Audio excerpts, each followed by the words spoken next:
it gets way easier the more you do it. It'll never be as hard as that first time you get up and stand in front of other people. But if you can speak as an engineer, you will go places.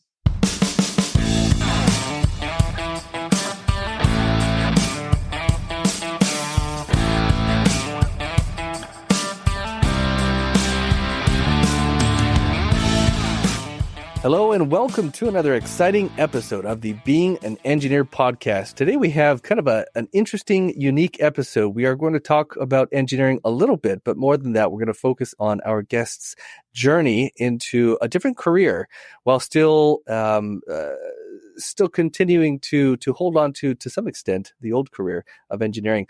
Nikolaj Kloch is an aerospace engineer turned leading videographer and content creator for public speakers. Nikolaj has collaborated with clients who have spoken at renowned organizations such as AWS, Jaguar, or Jaguar, as the Brits say it, Rolls-Royce, and Airbus.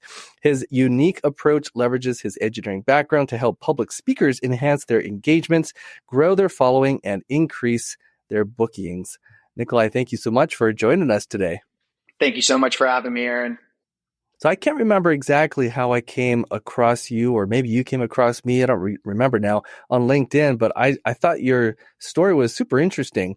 And I've been looking for, not every episode for sure, but every now and then I think it would be fun to do some non-engineering, but still interesting to engineers type of episodes. And I thought this would be a perfect opportunity to do so. So you started out as an aerospace engineer and then eventually made a shift in your career. Although I think I remember you telling me that you still are involved in engineering as well. Is that accurate? That is accurate.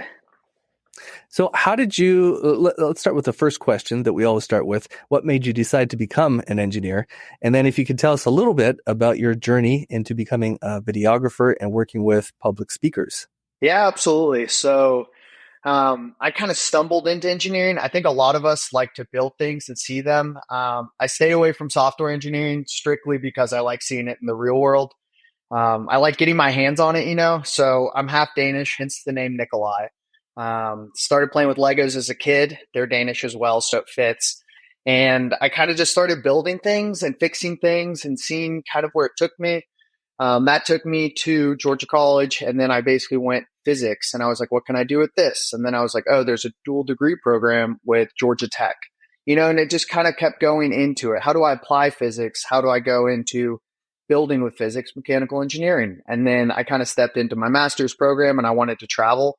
So I went to Denmark and went to grad school over there, traveled a little bit, and then took it from there into aerospace because the background in physics and mechanical engineering, I mean, you can find a mechanical engineer in almost any field. I think we all know that. It's the jack of all trades, master of none. So I went from, I guess, Denmark and started applying around. Then I was like, what's the coolest job that I could apply this to? Again, just thinking, how can I take this to the next level? Went into aerospace. I was a propulsion structures design engineer. Worked on some commercial and military aircraft, some really common, huge platforms. And I basically got to go in and do clean sheet design on the government side, which was fantastic. I absolutely love doing the clean sheet design. It's a very niche thing in terms of aerospace because a lot of these planes have a problem with them. And you come in and you've got a bounding box and you have a list of requirements that you have to meet. And let's say it's 4x4x4, right? You have to fit your design in this tiny box. With the clean sheet design, we were designing the entire nacelle, longeron, structures, frames, everything. Kim milling, manufacturing. We actually saw the parts that we designed and they produced them and put them up on a engine test stand. And it was really, really fun. And I started figuring out what the systems were in corporate. And I started figuring out how to basically take what people were telling me to do and then run with that. So I started going into a leadership course and I started leading like 100 gifted engineers at Boeing.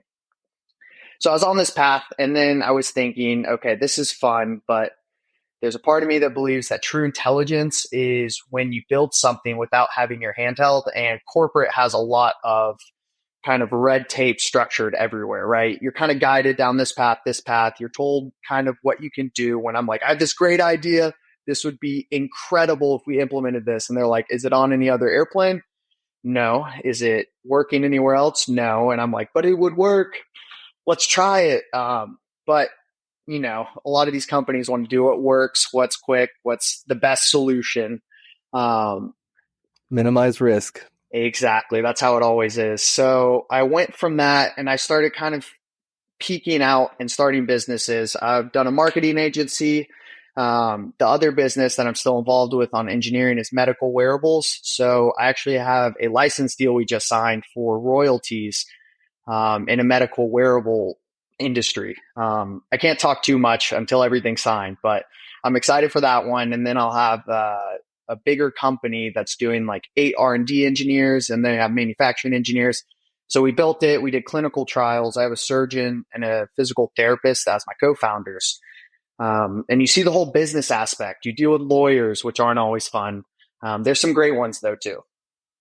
You take the prototyping, you 3D print, you basically build something up and out of nothing from a real world problem. And I was the only engineer on the team. There's only 3 of us, so I had to be, right? And then you figure out sales and outreach and marketing and how to make these contracts. And then you start building that up. And from this, I had to start picking up the camera and starting to do more content. And it's almost a natural progression. You learn the business skills, you build a skill stack, and that's kind of how you become more well-rounded. So I've always loved public speaking. I was in 5th grade and I was in a Toastmasters class. And I thought, how can I bridge a business with something I love, getting around people that are really high value? I mean, these people invest in their own trainings, courses. They're always paying for more information, not shortcuts, but how can I get better? So I was thinking, how could I bridge all these gaps? And that was a natural progression. And then my wife and I traveled for 10 months. We just got back 3 weeks ago, 6 months in Europe because we both have family there. So we stayed, free food, free laundry, free housing. And then we went to Asia for 4 months. And during this time, I was building out the video editing side. So I was editing videos, doing the outreach, getting clients that were public speakers. And I was strictly on the editing side. I had to fly back to New Orleans for a conference and a few other places to actually film and get the content on the front end. So now I'm pushing on that side heavier to become the well-rounded business. I think the beauty of engineers is that I truly believe that any engineer is very smart. And if they could just kind of take off the ropes on their brain, that they could figure out that business is just systems. It's finding out what works, taking that and actually like deriving from that to see what the basics are, and then pulling from those to iterate on, go in cycles to actually produce something of value that you could do yourself. If that's a robotics, a drone, like whatever that might be in whatever niche, it's all systems. The business side is all systems. And I think that's the beauty that we study so hard in school, at our jobs and everything like that, that this is easy if you can just kind of separate the guardrails from success. If there's a straight shoot, it's a lot easier to crush it and go all the way through. But if there's no rails, it's still just as easy to get through, but you kind of have to guide yourself along. And that's going to be a gutter ball here and there, right? Bowling analogy. You're going to make misses. You're going to have flops, but if you could fail quick, and I think engineers are afraid of failing. I know I am. So if you can just kind of push through that failure process. I mean, you've been doing this podcast for how long did you say? 4 years, Aaron? No, longer. 6. 5 years now. 5 years. You've had some podcasts that were great, and you've had some that were not so great. And you push through and look at how refined everything is now. You've got the audio. They were all 10 out of 10. Thank you very much, Nikolaj. Every single one. I love that. No flaws. Not like you and I just went through 10 minutes of technical troubleshooting before we started this very episode. Not like that happened. Oh, don't tell them that, Aaron. I wasn't going to rat you out. So let's talk about videography for a second here. How did you know that you could make money doing this? Because that is the pinnacle question of every new business. Can you make money doing it?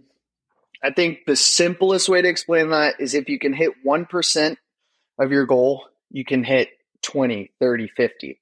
So if you can just find one paying client for that specific problem and ask to be a problem behind it, then you can make money off of that. So just test it, try and hit that as quickly as possible.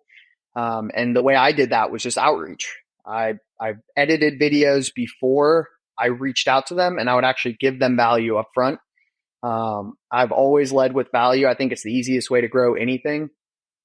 If you want good grades in school, the easiest way is to do the course assignment ahead of time and show up to your professor, and talk with them, showing that I put in the work. Can you help me with this? And then it's the same relationship with everyone in the entire world. If you can show up with some value and be genuinely interested, the sales takes care of itself. The sales process is where they die. When they're trying to, how do I persuade them? How do I force their words? How do I close them?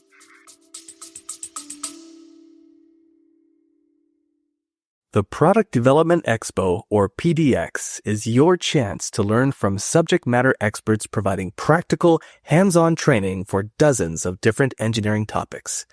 GD&T, Advanced Surface Modeling, DFM, Plating and Finishing Techniques, Programming Robots, Adhesive Dispensing, Prototyping Tips and Tricks, and lots more.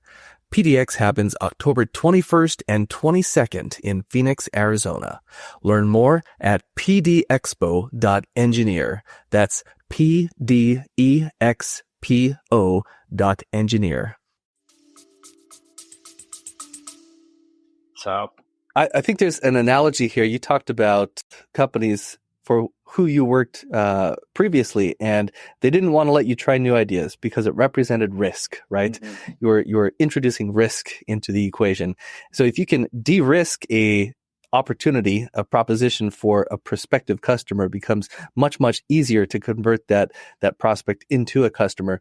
I have a very short example that it did not turn out perfectly, but I got part of the way there. And I think I would not have gotten any of the way there if I hadn't started with value.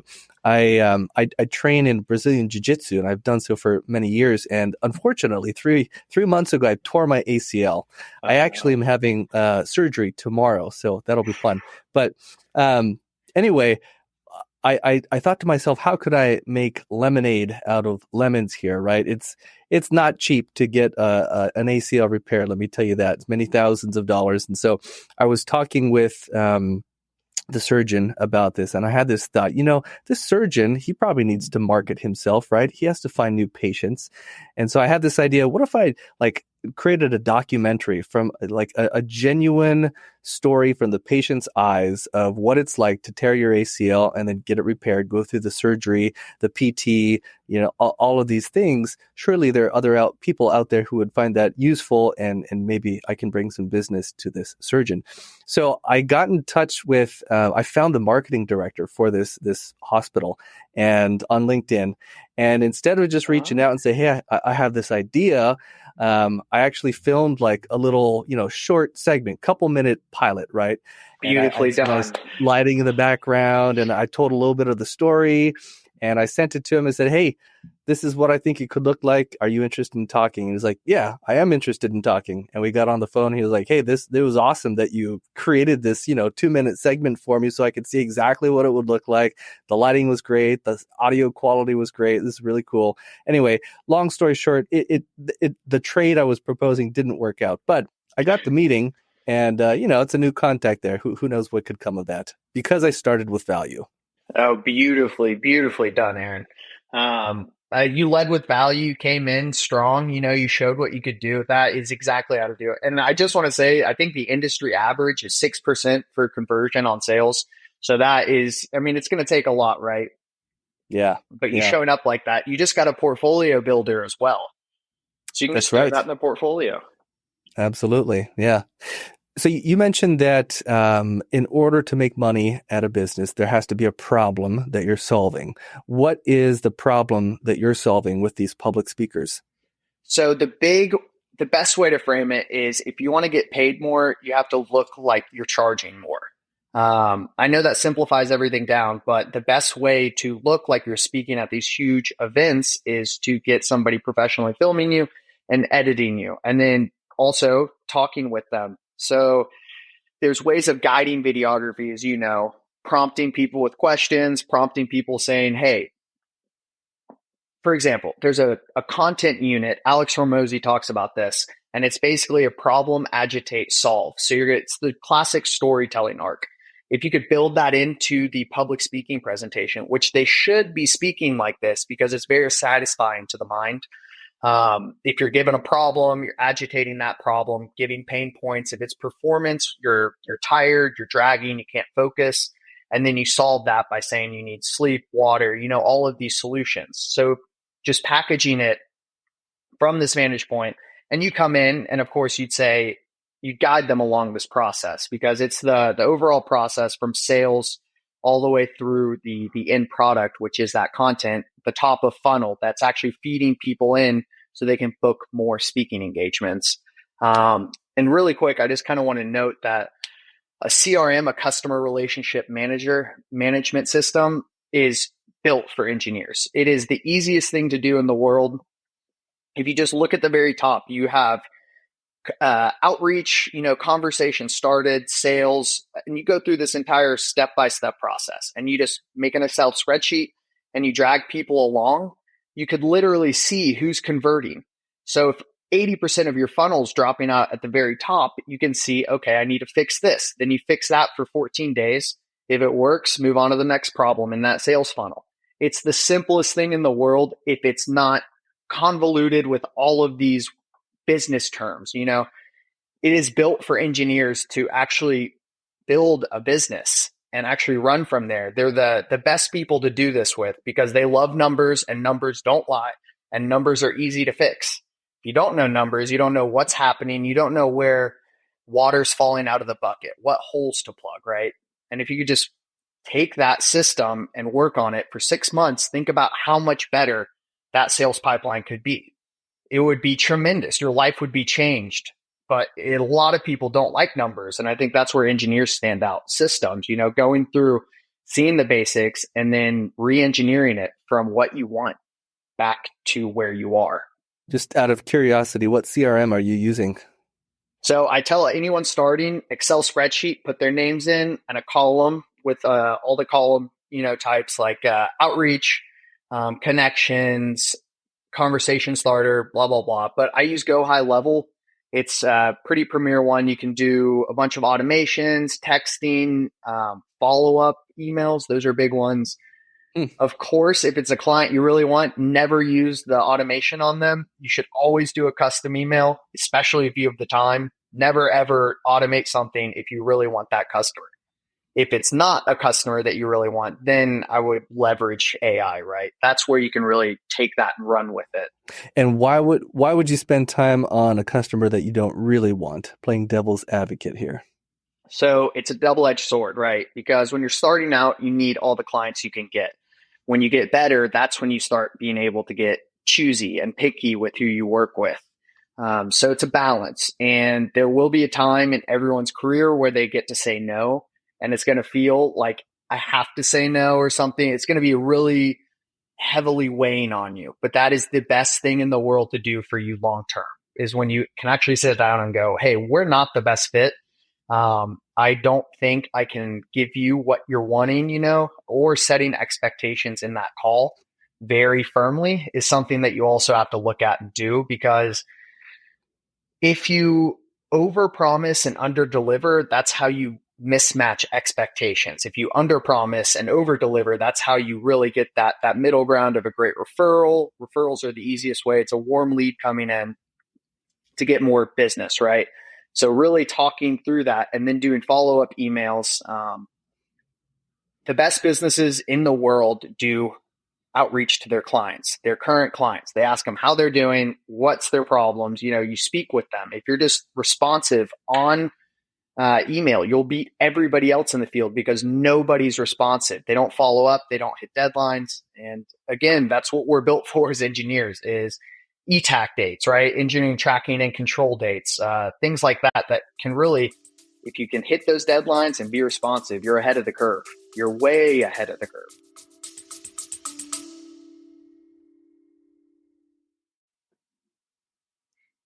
Can your project benefit from simulation? Get in touch with the team at Simitech Group, a trusted partner in engineering, simulation, and consulting. Simitech Group empowers engineers with cutting-edge ANSYS simulation software, expert consulting, and comprehensive training. Whether you're tackling structural analysis, fluid dynamics, or electromagnetics, their team of certified engineers helps you innovate and optimize. Join the ranks of top-performing engineers who trust Simitech Group to bring their ideas to life. Visit simitechgroup.com to learn more and discover how they can support your success. You know, what amazes me is that there are so many vendors we've reached out to over the years because they had a product or a service that we felt would be useful for our projects, and they don't respond. You know, you call, no one answers, you leave a voicemail, and it's days or weeks or maybe never, so nobody responds. Or you send an email to some black void inbox and no one gets back to you. We're literally trying to give these people money, and they fall on their faces and don't take it because I don't know why. I still don't understand it to this point. But when someone reaches out to us, we get back to them like within an hour. You know, it's quick. And it just blows my mind that there are so many companies out there that don't respond. They just don't respond. It's a industry worldwide problem. Every industry has it. Every company has it. If you can just stand out on that part, which you're already doing, I mean, you're halfway there. Just being responsive, talking to people like they're people. Are you doing like engineering relevant products and things like that? We mostly do engineering services. So we develop a lot of automation and custom fixturing for manufacturing, testing, inspection, assembly, that sort of thing. So it's all custom equipment, services based. We do have a product right now called Easy Motion. It's a pretty cool controller using a drag and drop visual block based programming interface that anyone can use. But outside of that, it's all engineering services. They're missing out on money. That's all I can say about that. Do you remember your very first public speaking customer and what that process was, how you found the individual, what conversations led to that individual saying, yeah, okay. Did they know that you'd never done one of these before? How did you sell yourself having never completed one of these projects professionally? So actually it comes down to network again to get your foot in the door. At the aerospace engineering job that I worked, I was in that kind of accelerated program for leadership, and they paid for mentoring time. So then I could actually go and meet other people, and you should absolutely join this if you're in any company that offers something like this. These are the highest performing people that are offering mentorship because they love doing it. So I met this guy named Ryan Cass, super talented, ultramarathon runner, all of these things. And outside of work, basically we sat down, he invited me to a mastermind, and then it was a bunch of real estate, executive coaches, things like that. And there was this one guy I met named Dante DiBattista, and I talked with him a little bit. I was like, man, this guy's sharp. He's really knows what he's doing. He's paying for coaching. He's on top of it. So I kind of talked with him a little bit, got his number, and then I reached out every month or so. And then 6 months later, I was like, okay, I'm going to travel. I'm going to pivot. Let's try and do this thing full time. Let me find the customers, all of these sorts of things. And then I reached out to him and said, hey, I will do it for you at this rate on a contract retainer. And 100% refund is one of the best ways to get clients as well.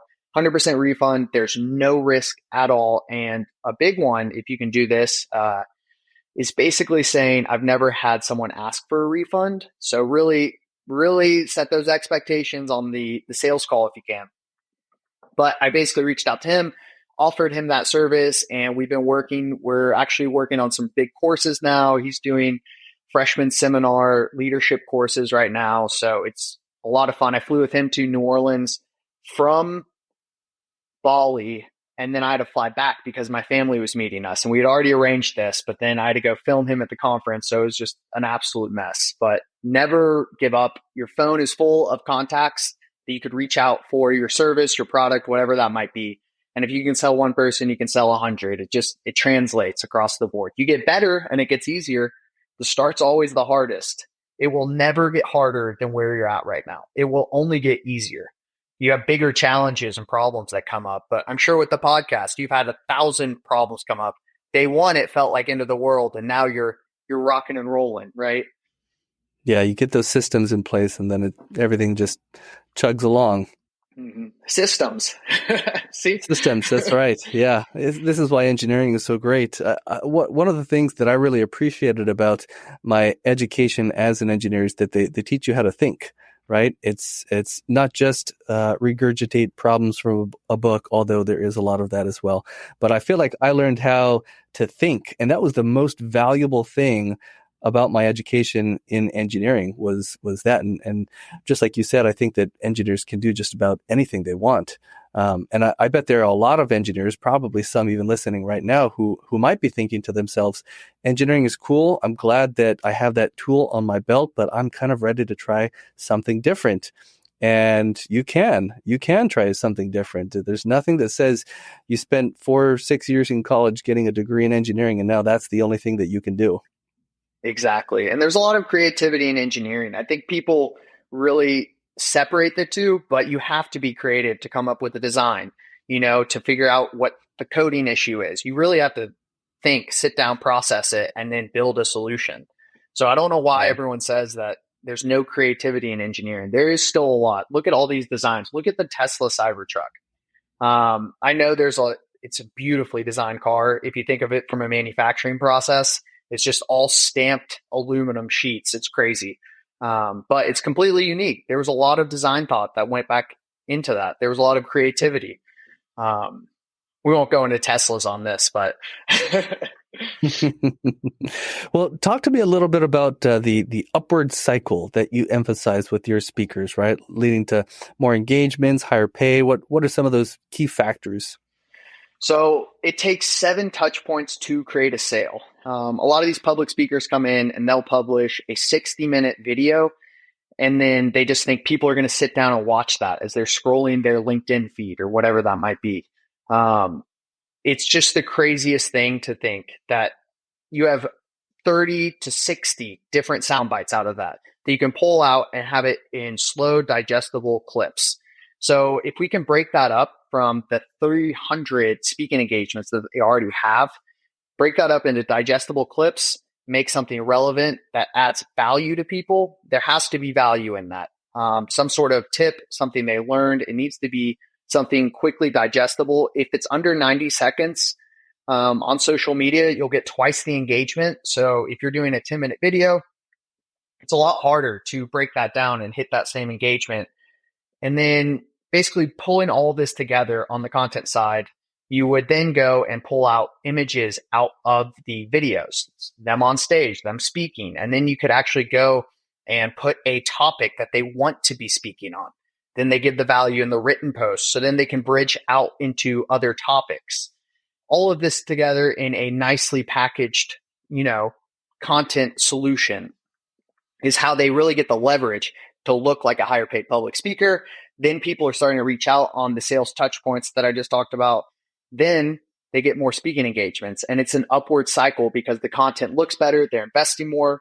The camera gear is better because they're investing in it again. And it's just that it gets easier and easier to grow off of that front if you invest at the front end, which it's not fun to invest in the front end if you're not where you want to be. But it's a lot easier to smash that if you think on a longer cycle. So if you think in a year, what that could be, how many sales touch points would that be? If you're connecting with the right people, again, you can't be just connecting with everybody or following everybody. It needs to be relevant to your message. It needs to be the conference leaders. It needs to be the speaking coaches, everybody in the industry. Because if you can hit those 7 touch points, those sales touch points, then you can close another sale from warm inbound or outbound messaging.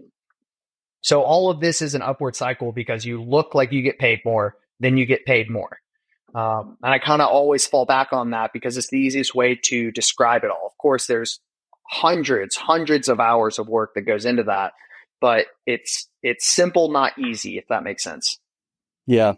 So you're leveraging consecutive wins. Like you leverage a success to get into a bigger success, and then you leverage that success to get into a bigger success, and onwards and upwards. I imagine there are maybe some engineers right now listening to this thinking, why do I need to know any of this? I have no interest in being a videographer or working with public speakers, but here's why this is useful. I am an engineer and have been for 20 years now and intend to continue being an engineer. And I actually spend a not in what's the word I'm looking for? A non-trivial amount of time doing photography and videography as a tool to promote my business. And I actually started a photography company with a buddy of mine many years ago. We ran it just a side hustle. This was like 15 years ago. And those skills have served me so well because I've been able to get really lovely, beautiful pictures of equipment and products that we've developed. And it's just like you said, Nikolaj, right? You leverage these wins, right? We deliver a product to a customer. We get some really, cool looking photos or video of this product. And then we put it on our website and say, hey, look what we did. And it looks very professional, right? It looks like we're higher end than we actually are because we have really nice looking pictures and video of these things. And you throw some lights in there and you get a nice lens and some blur in the background. And all of a sudden, you look legit. You look like you know what you're doing. And maybe photography or videography is not the tool for you, dear listener, right now, but perhaps there's another supplementary skill that you could learn that would just enhance your career, your growth, your engineering trajectory that much more. I don't know what that is, but hopefully you can understand the concept and apply it to whatever that might be for you. Exactly. And I do want to bridge the other side too, which public speaking is one of the highest leverage skills you can learn for your engineering career because you have a lot of presentations. If you can do that confidently, you will stand out from the pack. You will absolutely grow on that front, even if it's just internally to your business, right? Yeah, that's a great point. What are some pro tips that you can share about public speaking that engineers could use in their presentations to their management, their leadership, their stakeholders? So absolutely don't try and just memorize the slides, but don't try and read everything off. If you can run through that slide 5 times, you will be better than everybody in the room. I promise you, if you can just run through it 5 times. And then the easiest way to get out of the nervousness feeling is really to join a Toastmasters or something like that locally. It's free until you sign up on a program, something like that, or just get, a friend in the room and then just try and give it to them and see what they think. This gets easier. It's the exact same thing as engineering. You were so terrified with your first exam. And you saw that big fat 60 or whatever you got. I know every engineer at every school has that bell curve that is absolutely skewed to the left. But it gets easier. You get more confident. You grow from that. I would suggest also maybe not starting public speaking in a high stakes meeting. It's a lot easier to go and teach on a breakout topic that your company's actually starting to investigate. If that's AI in your business, if that's whatever, and there's going to be a room full of 5 people, it might be 10 people. It's not going to be 100 people. Those breakout rooms usually don't have that many attendees, right? It's low stakes. It's easy. It's fun. You can actually get interactive. Another great tip is to get the audience moving, whether that be things along the wall, posters and getting them to do some sort of activity. If they're moving, the focus is off of you and your own brain. The focus really isn't on you. If they're staring at you during the presentation, their mind is a billion other places, but it's really hard to connect that dot in their heads. But getting them up and moving and doing something in the room is the easiest way to make our brains turn off and go, okay, they're focused on other things, and it gets way easier the more you do it. It'll never be as hard as that first time you get up and stand in front of other people. But if you can speak as an engineer, you will go places in any business. So to start practicing trial by fire. I'm curious about what kind of gear that you use, what editing software and what cinematic camera or video camera that you're using, what kind of lenses. Yeah, absolutely. So I have the Sony FX3. It's a Netflix approved camera. That's a big one for public speakers. Nobody cares about the camera type specifically, but you make a lot of people less nervous if you say Netflix approved.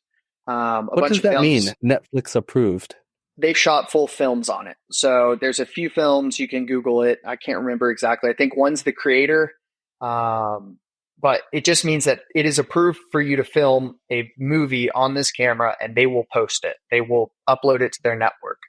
Wireless mics. I have a bunch of lights. 24 to 70 GM2 is the best lens all around for these, close, tied up shots. And then the far away shots, it gives a good blur behind the clients as well.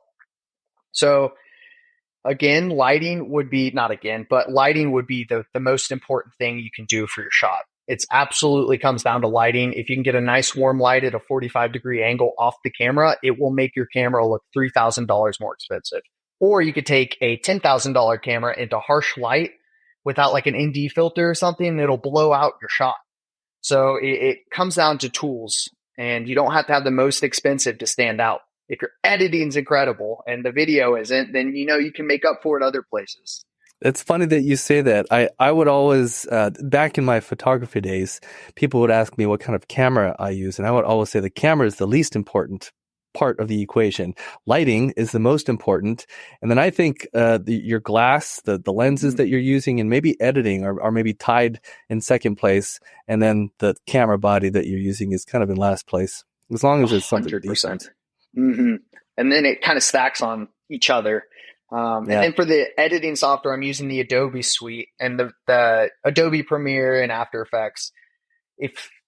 I think the powerful thing about being an engineer as well is the fact that you can take 3D modeling and put those into scenes. You can actually go into After Effects and start doing renderings, looking at the lighting, the angles, the drop shadows, all of these things with a model that you made in 10 minutes that looks like you've put hours, thousands of hours into it. I mean, I've done CATIA, SolidWorks, Fusion 360, and that is a super powerful skill set to have in today's age. Even if you don't want to model. I had no idea you could do that. You can import like a SolidWorks model, I don't know, a step or an iGES or something into After Effects and then render that in a scene. Interesting. Huh. It's super low weight. So it's not like a high detail, but it renders in high detail. You can actually bring them in. You don't need these other software suites to do it anymore. It's getting a lot easier, a lot quicker. There's plugins with AI where you can just write a prompt and it'll produce the model. Don't do that if you're an engineer. You have such a good skill set that took years to learn. That makes you stand out, right? That's really cool. What's an example of something you would model and then use that in a scene? Like, I don't know, a microphone or something? So a really easy one would be to hang a microphone off of a string. You film it in 3D, right? And then you have that video and you can transition with the 3D model, making that from the person to your video. There's for products, that's a really easy one for a can, a bag of chips, a medical prototype. You could absolutely take that, put it on the 3D, the rotating, I can't remember what the table is called, the turntable. Nice lighting. It looks like a real product that you spent $10,000 on a video shoot that took you 2 hours to make. I mean, it's really incredible. Very cool. What advice would you give engineers who are considering some kind of significant career change? This came from a friend and a public speaker who's doing really well, and he was saying, don't flinch. I talked to him about this a little while ago, and he said, don't flinch when you're doing this. You need to go all in. Don't doubt yourself. If people are telling you not to do it, it means you're on the right path, unless you want their life. If you want their life, listen to what they're saying, right? But if you don't, if you want something different, if you want something new, you need to not flinch. You need to go head in and then fail, of course. Failing doesn't sound fun, but it's the best way to learn. And if you could stack that failure with another try right behind it, it's the best way to reinforce that it's okay. But if you fail and then you don't do it for 6 months, that's the worst thing you can do for your brain. You really get stuck in these cycles of thinking that the failure is the end of the world. I've been up plenty of times speaking for companies, right? When you're presenting all of your work, where I've had 8 of the smartest engineers I've ever met just grilling me, absolutely grilling me. And then I get out and I'm just head down, feel like a failure. There were like thousands of questions I didn't know. And then, leadership walks up and they go, that was incredible. You did a really good job. I've never seen anyone, stand up and defend their designs like that to these engineers. The best thing is that we can't, or the worst thing is that you can't see it from the outside frame until somebody tells you. So don't judge it off of the way you interpret things, right? Try and take yourself out of that, get another try at what you're doing. If that's sales, if that's product design, whatever that might be. If it's freelance work, a lot of engineers go into freelance work. You just need to keep trying. If you get the first sale, right, and then they cancel and want a refund, try the next one. You've got a great skill set that can be iterated on. And it's the same as iterative prototyping, right? If you build one, it's going to stink. It's the exact same thing. You need to iterate, figure out what works, what doesn't, fix it, move on to the next one. That one stinks too. All right, we'll do 50 of them. That 50th is going to be incredible. I love what you said about if people tell you you can't do it, then you're on the right track. Or I'm paraphrasing. It was something to that effect. We are putting on an event later this year called PDX, the Product Development Expo. We're not event planners here at Pipeline. We're engineers, right? Last year we did a little pilot of this, so we got our foot wet. But this year I'm 10xing it. We're going big. We've rented out a convention center for this.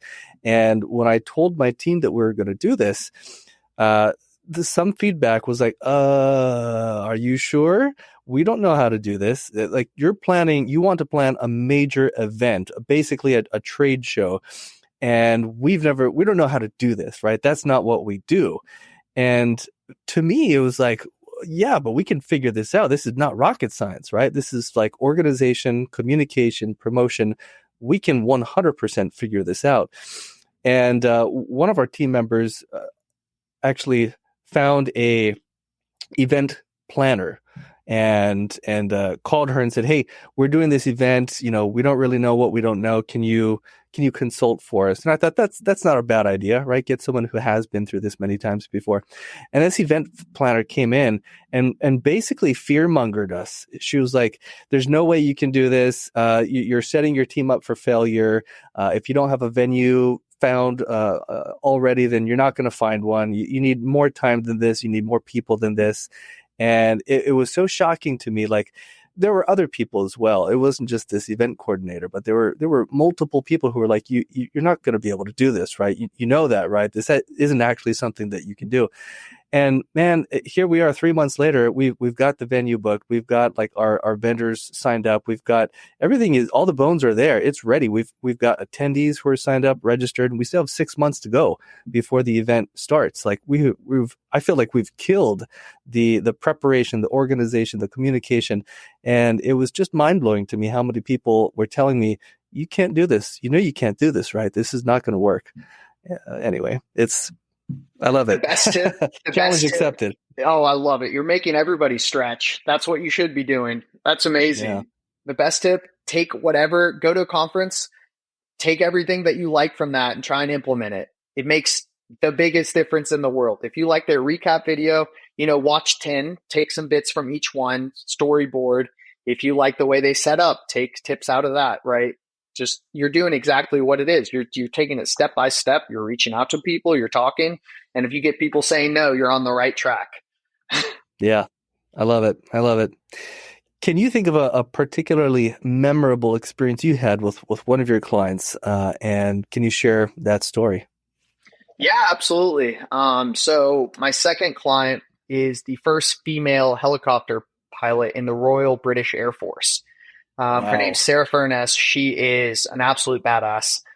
Sorry about the profanity. But she is amazing. Great public speaker. And we connected, and now I guess we connected, and then I went through the exact same steps that we talked about. We're getting more engagement. Everything looks clean, polished, cut. We're doing content bits. We're actually breaking those speeches down into better clips. She's writing the speeches in a better way as well, to where I can pull those from that. All of this to say, she's been seeing a lot more growth. And then from this, I'm only doing the video editing for her specifically. The rest I do the videography side as well. But from this, I'm actually getting better clips that are making it much easier to help her grow. So she's going on better podcasts. She's going to bigger events. She's going to all of this upward spiral type of deal. And I get content back, and it's 3,000% better. It's way easier to edit and make it look so polished that it's just a cycle. And that was actually the first time where I realized that it is a cycle. The exact same way you speak about your photography and videography for your podcast, right? This is something that if you reiterate on, people look at it and they go, oh my God, this looks serious. This looks in depth. A lot of work, action, effort has gone into this. And that was a really big one where I go, okay, I can work with these people. I can do this. If you've hit 5% of your target, the 5% is the hardest to do. The very beginning is where you're going to fail. And that's why I always say, if you can sell to 1, you can sell to 1,000. If you can make it past that 5% and you're on year 5, I think it's 90% of podcasts only make it to 10 episodes, and you've blown past that, Aaron. So there's a lot of things that people could learn from you in that type of focus, effort, sticking to something that I think you could absolutely talk about for days and years and months, So I think that was a really eye-opening moment for me, and I'm sure you've had plenty as well. A little while ago, you talked about a tip for social media and sharing videos that are less than 90 seconds as opposed to, 10 minutes or an hour long. What other pro tips could you share that will help people promote their whether it's themselves or maybe it's a product that they've developed? But what are some other pro tips for leveraging promotions on social media these days? So the big one is recognizing patterns. You can't learn anything and it not be outdated in three months. So if you could see the patterns in the content that's performing well, you could actually structure your own videos off of that and get the same performance. If not, I guarantee that you will have better performance than what you're doing if you could just emulate off of what is working. Another one is that LinkedIn it has the highest buying power per audience member. So the people on there are there for business. So if you're trying to sell something, LinkedIn is the best.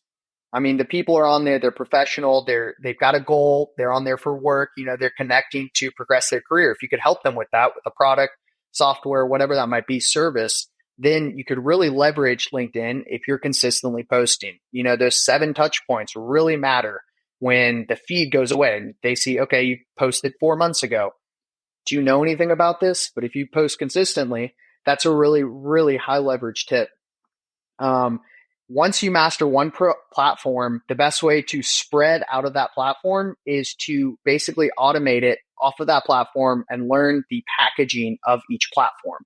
So TikTok's going to be flashier, quicker, fast cuts, these types of things, where YouTube, you could do a much longer keynote topic or video podcast, right?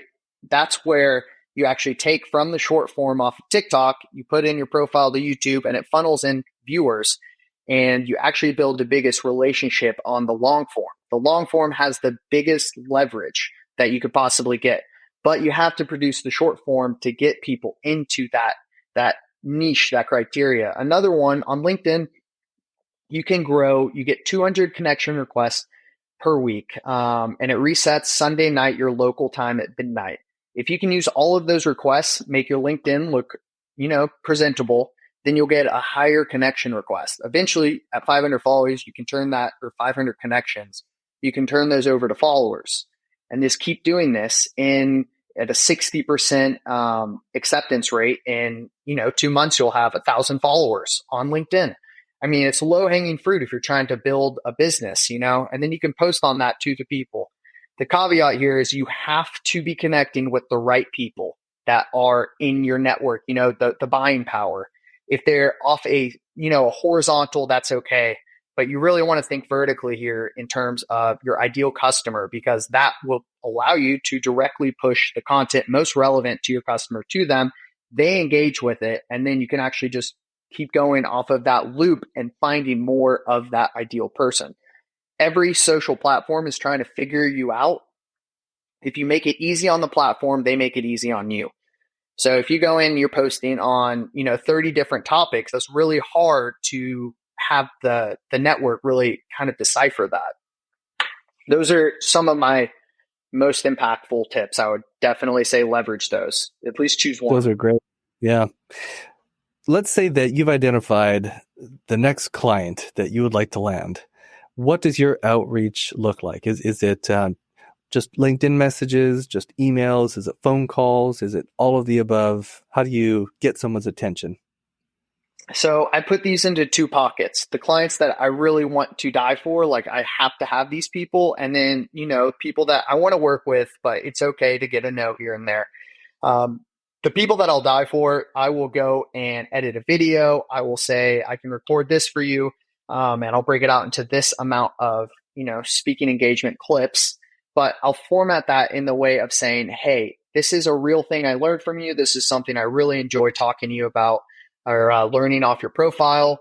And here's value. Here is a video that I edited for you with a caption that will lead to higher engagement than what you're currently getting. So so you'll just give them something. I'll solve the problem. And then in the other 80%, I will usually go and connect with them or follow them, however, on whatever platform. But LinkedIn is the bread and butter because of the highest buying power. You kind of get rid of all the people that are on social media just to scroll. Educational content performs the best for buying power. So if you're producing entertainment strictly, you will have more followers, more engagement, but you'll actually get less conversions on that sales funnel. But on the lower side, I will ask a question on a piece of content that they have that I'm genuinely interested in to open up a conversation. And this will be tied to something I do. How are you producing so much content each week? Or why aren't you posting more? Whatever that might be. And you actually start to agitate the problem in the questions while having a real conversation. A pro tip here is actually when you're reaching out to these people, if they live in Atlanta and you're from Atlanta and you know a restaurant there, say this restaurant, this item, 10 out of 10 would definitely recommend. Anyways, I hope you're having a great week. That everyone loves being tribal. So if you could be tribal with your ideal customer, or say, oh my goodness, I hate foreigners and my name's Nikolaj and the other person's name is, Nikolaus, something like that, right? And if I could bridge that gap to where we're both in this bucket together, hey, how are you doing? It opens up the conversation on a different level than if you just kind of reached out and said, hey, I'm trying to sell you something. I think the easiest way not to land anybody is by reaching out and pitching instantly. Build a conversation genuinely, talk to them, don't pitch on the sales call, ask questions, and then eventually they'll ask you what you do. And that is the door to actually say what you do. And that is the easiest way to do sales. If you overcomplicate it, the books are great. If you just mimic the books, these are people doing volume, 100 sales calls a day. They don't care about anybody. They are just burning through the books. If you care, it's the easiest way to not waste your time, meet people. And then a lot of the time, these customers, these people will come back 6 months later, a year later, where they're going, hey, I actually have this problem now. Could you help me? And you go, I would love to. How is your daughter doing, by the way? That's just so much easier than taking the Wolf of Wall Street book and just digging in and going, hey, how's it going? I've got the best stocks in the world for you. So I would absolutely leverage that. You mentioned everyone likes to be tribal, and that's a really powerful principle. Robert Cialdini calls it the unity principle. This is the author of Influence, the Power of Persuasion, a really wonderful book for anyone who needs to persuade people, right, to their opinion. I read his book years ago, and I thought it was one of the best books I had ever read, especially from a business standpoint. And I learned that he used to be a professor at ASU, and I'm here in Arizona. And I looked him up, and he's no longer a professor. He's pretty famous at this point, and multi-millionaire, I'm sure, and a best-selling author. But I thought I would love to take this guy out to lunch. That would be such a neat experience. But I thought, who am I, right? He's not going to go out to lunch with me. How am I even going to get a hold of this guy?